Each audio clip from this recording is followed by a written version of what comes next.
morning, good afternoon and good evening. Welcome back to the YouTube channel. Mozza here, and we're back for part 3 of starting streaming.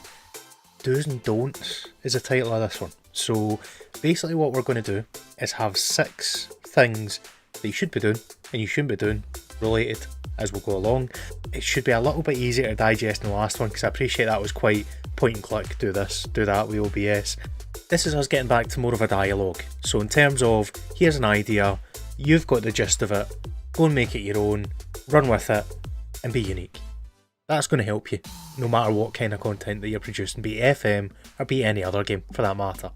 Just before we get right into things, I'll remind you that if you do enjoy these videos, and if you've not seen the previous ones, I'd recommend you start at number 1. That'll be in the playlist that I've popped just underneath the video here. Also, please do consider subscribing and pressing that bell for any notifications on new videos. At the moment, there's one every weekend that's come along.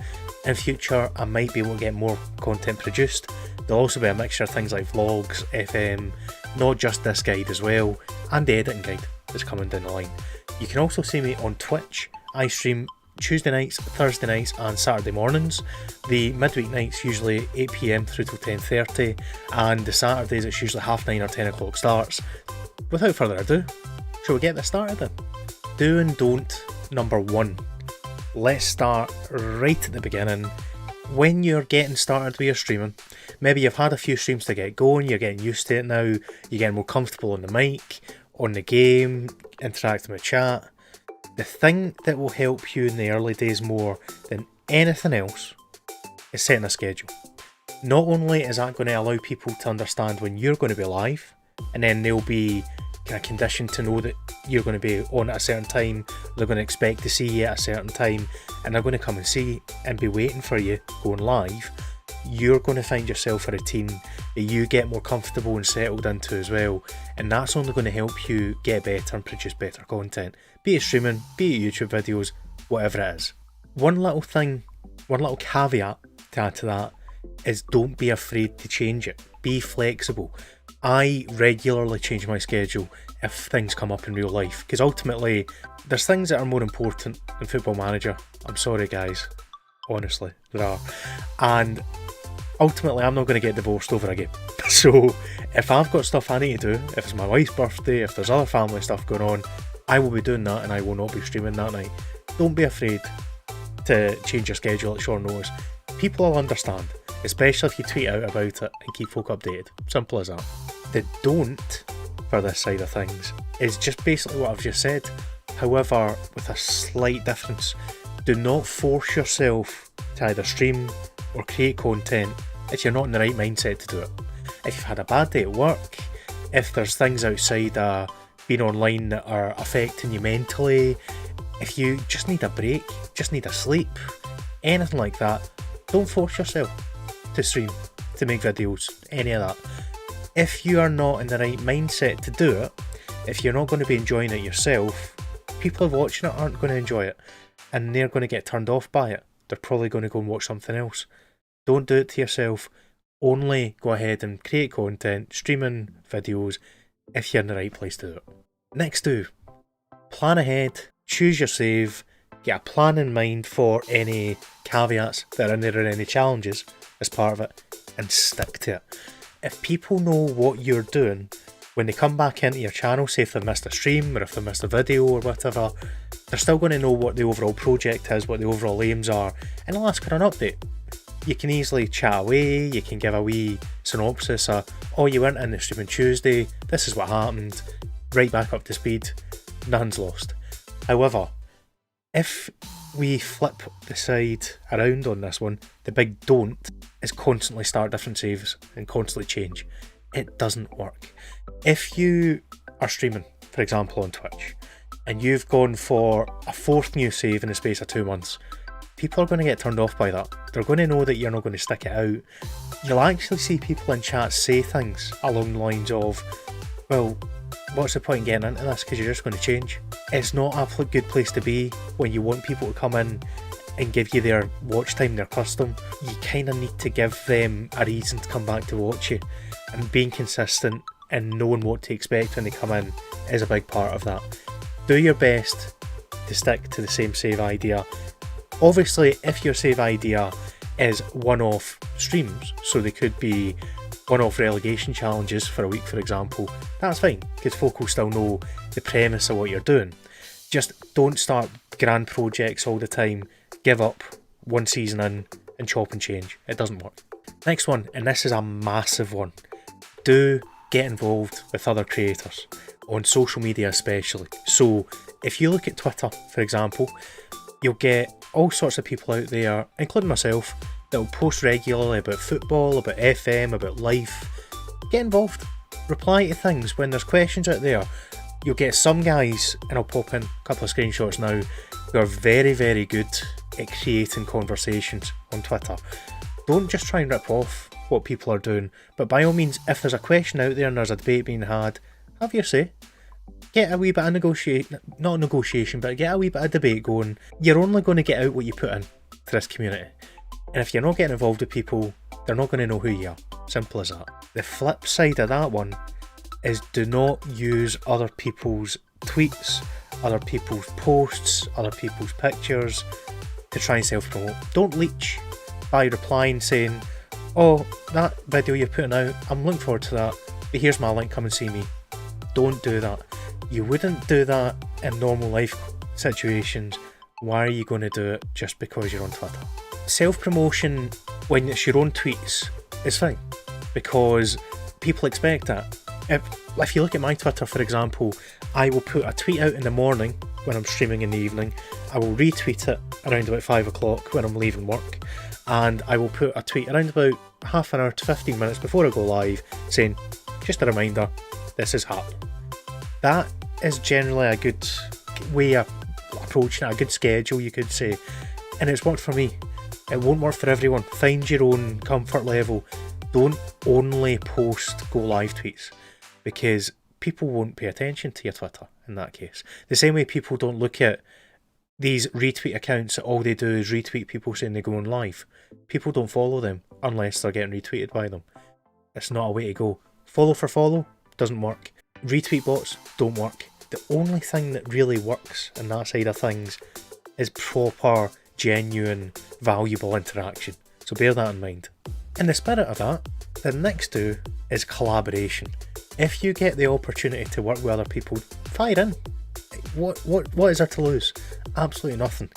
Be it a network save, if you're doing a proper long-term save with someone else or other people, could be multiple, you have the possibility of doing draft matches. So recently, for example, you've seen Clates and Phil doing a draft match series, a best of 3, which was really entertaining because it's two guys that have got great personalities and they were bouncing off each other really well. Other things like podcasts, there are hundreds of podcasts out there. Some of them do tend to come and go, but if you're invited to come onto a podcast as a guest, for example, why not? Go on, chat FM, make some contacts. You've got the Regen podcast, you've got FM Creators, you've got R1GG's Team Talk that comes out sporadically, and some of the better known ones, Grass and Gear, 5 Star Potential by WeStream FM. There are all sorts of podcasts out there. Don't be afraid to jump on one, or even send a wee message just inquiring as to whether people would be interested in having you on. Off the back of that though, the big don't when it comes to collaboration, don't get upset if someone says no. All you can do is ask.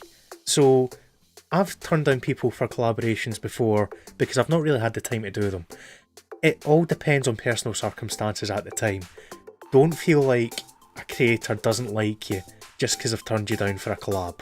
Kegman asked me if I wanted to do a couple of joint streams a little while back now, and I said I couldn't because my stream times are very fixed and what I was doing and my plan was very fixed. He didn't take the hump, he knows we're still pals, he did something else instead. Don't get downbeat, don't get upset if people say no.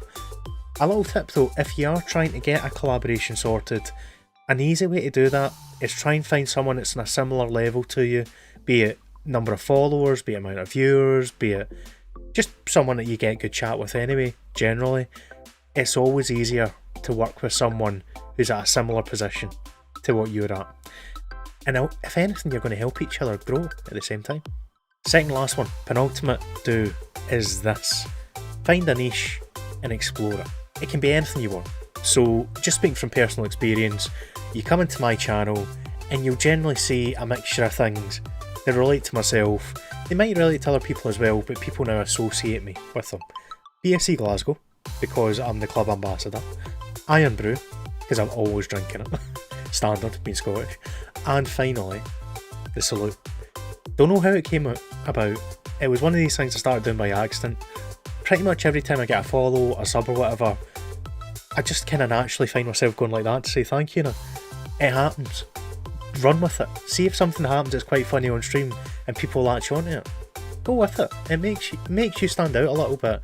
And it's a bit of a laugh. It's an in-joke essentially for people that come in and watch you, and they know what to expect at that point. The same way they know what to expect when somebody comes into my chat mentioning Wagner.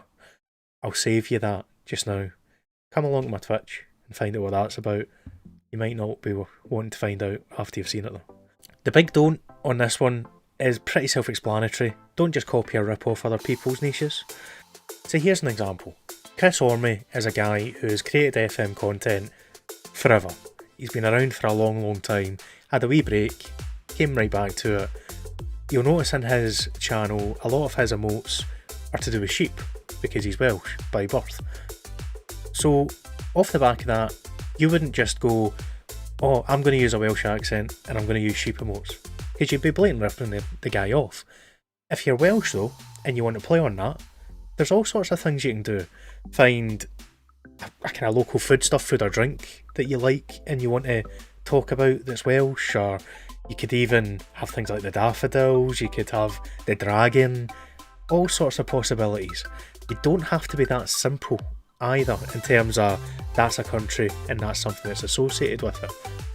I talk about Pizza Crunch all the time. People still don't know what it is. You probably don't need to know what it is, but it's just something that I eat quite a lot and I talk about it and it starts a conversation. That'll ultimately be an emote at some point in my channel, no doubt. Final thing, arguably the most important, because if you want to grow on Twitch, people need to know who you are, ultimately. So an easy way to do that is jump into other streamers' streams, hang about, watch them, be active in chat. Big no-no is to self-promote, or ask for any shout-outs, or ask for them to basically give you a leg up. Don't do that, because if someone popped into your stream and they basically were there, said hello and said, oh, can you give me a shout out? You'd end up getting wound up the amount of times people were just trying to self-promote off you. So if that was the way you felt about it, if it was happening to you, don't do it to other people. You'll see me regularly in other streamers' chats, just seeing what they're up to, getting an update, chatting away. It's a natural thing to do, especially when you're getting more involved in the community. It's not something I'll do as much as I'd like to, because time is limited, ultimately. But whenever you get a chance to, people do appreciate the fact that you're showing an interest in them. And it generally will be reciprocated. You'll see these people jump into your chats every so often and get chatting away and find out what you're up to, get a bit of banter back and forth. And it's up to you when you're streaming who you want to give a shout out to. You can be sparing with it, you can give it to pretty much every streamer that comes in. You've got control of that. Because you have control of that, when you go to someone else's channel, respect their control and their boundaries as well. Just because they've not given you a shout out does not mean that you should be upset about that and that you feel that you should deserve that, because they might just do it a different way. They might only give it to certain people who might be part of the same stream team, or there's other ways they might choose to do it as well. We'll get into stream teams in a later episode. I might need a bit longer to talk through that though. I've got some experiences with stream teams. We'll get to that at some point in the future. But yeah, other than that, it's just a common sense thing really. Do's and don'ts, you will see all sorts of examples of them all around the place. Generally, you can learn from the bigger guys what the best method of attack is, and it comes to these.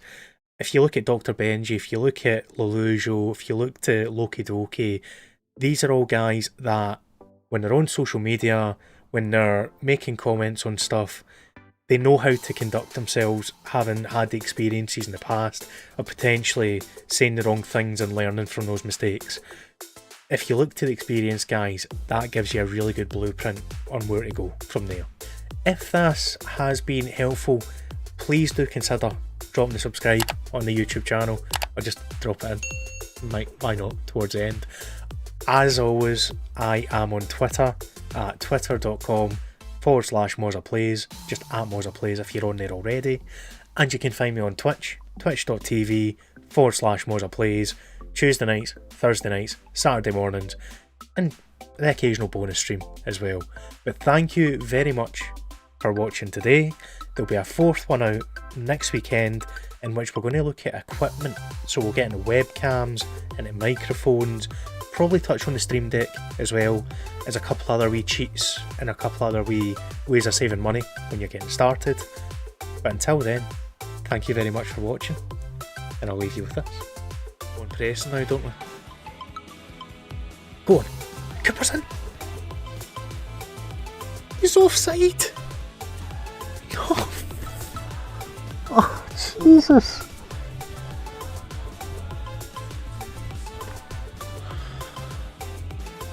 Oh.